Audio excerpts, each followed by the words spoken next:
来看中华含台中高界的大渡溪口有正丰富的喇嘛地生态，嘛是渡鸟停留的所在。中华县的野鸟学会就举办一场户外喇嘛地生态观察，带人伫遐观察遮的鸟仔搬徙和停留的情形。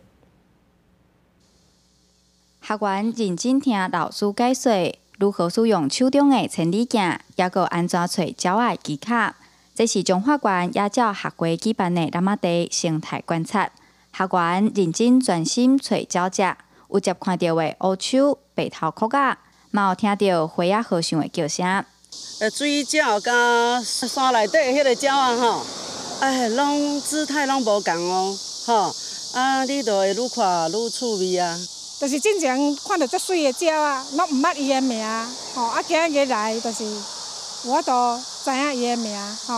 中华县野鸟学会表示，其实这30多冬来，因为大渡溪附近的开发，嘛互水鸟仔的数量减真济，尤其鸟仔搬徙甲停留的情形嘛出现改变。因为鸟类是一个环境指标，而且我常登记参加迄个大渡溪口的啦，迄个鸟类的迄个调查，一看到的情况啦，一年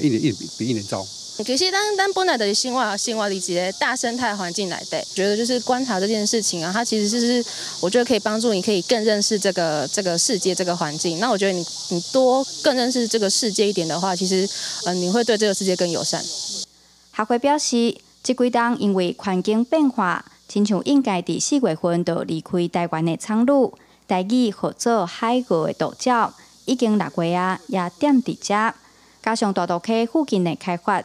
水鸟类甲燕仔类的鸟只嘛消失真济，学会希望透过实际观察，除了互民众认捌鸟仔，嘛当思考如何保护咱的自然环境。记者杨淑晴，中华报道。